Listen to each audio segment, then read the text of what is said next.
Nah, pemirsa, Anda sudah sarapan apa belum? Nah, sarapan Anda pagi ini apa sih?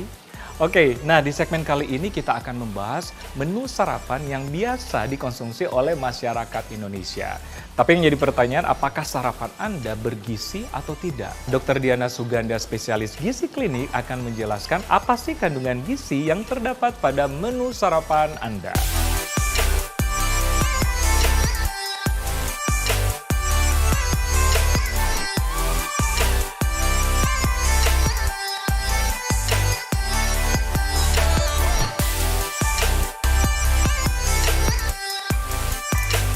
Pemirsa Hidup Sehat, siapa di antara Anda yang suka melupakan waktu sarapan?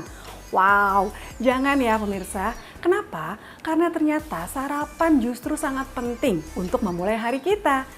Dengan Anda sarapan, terutama sarapan yang tinggi protein, kalorinya cukup, karbohidratnya tepat, serta seratnya juga cukup, Anda justru bisa melakukan hari Anda dengan optimal. Nah, di depan saya sudah ada 4 jenis sarapan yang biasanya nih dikonsumsi orang Indonesia. Ini sudah ada ketoprak lengkap. Ya, biasanya ketoprak ini dilengkapi dengan adanya telur, tahu, kemudian juga lengkap dengan lontong, ada bihun. Nah, kalau kita lihat pemirsa, dalam satu porsi ya ketoprak seperti ini ya lengkap nih dengan bumbu kacangnya, kemudian ada kerupuknya banyak. Ini kalorinya bisa 500-600 sendiri loh. Ya, jadi lumayan banyak untuk kalori pada saat pagi.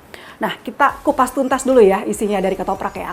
Ketoprak tadi isinya ada karbonya dari mana? Dari lontong sama ada si bihun. Kemudian ketoprak ternyata ada proteinnya juga loh dari si tahu dan pemirsa bisa tambahkan telur. Ya, kemudian ternyata juga ada protein nabati. Wah, kok bisa ada protein nabati? Tentu saja bumbu kacangnya, ya kacangnya sendiri kan merupakan protein nabati. Sehingga dalam satu porsi ketoprak ini sebenarnya sudah ada karbohidrat serta protein hewani nabati. Yang belum adalah apa? Sayurnya. Ya, jangan lupa untuk menambahkan kalau pemirsa mau makan ketoprak, boleh ada toge. Jadi lengkap nih, lumayan untuk sarapan pagi Anda. Nah, untuk Anda pemirsa yang punya penyakit diabetes atau gula, ya mungkin karena ini kan sebenarnya kan double karbo ya. Ada lontong sama ada si bihun. Jadi sebaiknya pilih salah satu atau misalnya Anda mau dua-duanya, separuh-separuh aja. Ya, jadi patut diperhatikan pada penderita diabetes. Ya, kemudian untuk Anda yang punya kolesterol tinggi, mungkin kerupuk-kerupuk ini nggak usah dipakai ya. Jadi tetap kita bisa menikmati ketoprak dengan cara yang lebih sehat. Oke, next. Selain ketoprak, saya punya, wah ini kayaknya makanan favorit pagi-pagi ya, pasti kita makan pagi-pagi, orang-orang kantoran ya, orang-orang rumahan pasti nyari sih bubur ayam. Nah, bubur ayam sendiri kalau kita bedah ya istrinya, pasti buburnya sendiri adalah karbohidrat. Ya, kemudian untuk protein hewaninya kita ada dari suiran ayamnya. Namun sayangnya kalau di bubur ayam suiran ayamnya sangat-sangat sedikit. Ya, jadi untuk Anda yang ingin sarapan dengan bubur boleh, cuman minta aja ekstra bayar lagi untuk si ayamnya sehingga kita bisa dapat protein lebih banyak. Ya, kemudian selain itu biasanya ada taburan kacang ya. Di sini ada kacang kedelai bisa sebagai sumber apa? Sumber protein nabati. Ya, kemudian ada kerupuk, ada kuahnya segala macam. Nah, sebenarnya untuk bubur ayam ini Anda bisa konsumsi pemirsa. Namun sayang sekali bubur ayam ini seratnya sangat sedikit. Ya, kan nggak ada sayuran. Hanya ada garnish sedikit dari si seledri. Nah, saran saya jika Anda menambahkan serat di bubur ayam, bisa kita tambahkan 1 porsi buah. Ya, mau makan pepaya, apel, pisang silakan. Untuk biar gizinya lebih seimbang pada saat Anda sarapan pagi. Ya. Nah, untuk Anda dengan problem ya gula darah yang tinggi, mungkin sama seperti yang ketoprak tadi, ya porsinya boleh dikurangin.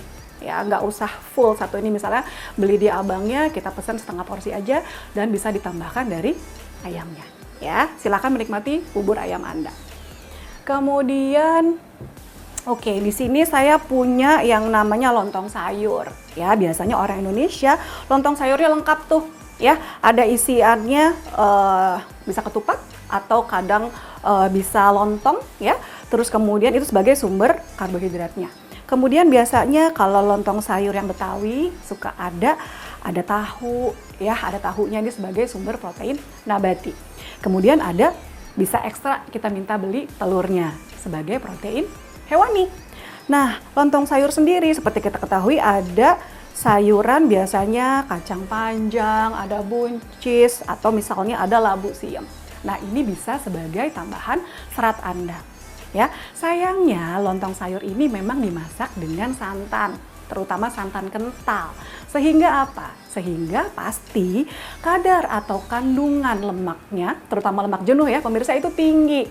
Ya, saran saya boleh deh sekali-sekali kita mau mengkonsumsi lontong sayur seperti ini, tapi ada tapinya. Ya, kuahnya dikit aja, nggak usah banyak-banyak. Ya, atau memang bener-bener kuahnya dipisah, ini kita makannya cocol-cocol aja gitu kuahnya. Ya, dan konsumsinya mungkin jangan setiap hari ya, seminggu sekali atau 2 minggu sekali cukup. Ya, terutama harus hati-hati nih untuk Anda yang punya kolesterol tinggi, ya kadar lemaknya tinggi, atau sudah ada masalah tensi segala macam. Nah, santan-santan seperti ini kan sebaiknya dikurangi. Ya, jadi kalau yang udah punya kolesterol, no.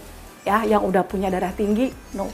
Untuk Anda-Anda yang lain silakan, tapi porsinya bisa kita adjust atau kita sesuaikan. Ya, kemudian terakhir, nah ini juga banyak biasanya pagi-pagi, ya nasi goreng, makanan khas Indonesia. Sebenarnya untuk sarapan boleh banget Anda mengkonsumsi nasi goreng. Kenapa saya bilang boleh? Nah, karena biasanya untuk nasi goreng sendiri sudah lengkap nih isinya.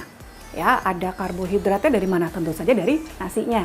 Ya, kemudian nasinya tersebut harus kita lengkapi dengan protein hewani. Ya, pemirsa bisa tambahkan ayam, ya biasanya ayamnya itu bisa disuir-suir langsung dimasak, atau bisa tambahin telur ceplok boleh. Ya, jadi lengkap tuh, ada protein protein nabati. Namun sayangnya kalau nasi goreng itu jarang ada protein nabatinya. Ya, jadi PR Anda harus nambahin untuk tahu, tempe, atau kacang-kacangan di jam makan berikutnya. Kemudian untuk nasi goreng boleh request nih, ya misalnya Anda masak sendiri, ya minyaknya sedikit aja untuk numis-numis. Ya, palingan kalau untuk numisnya kita pakai minyak 1 sendok makan udah cukup.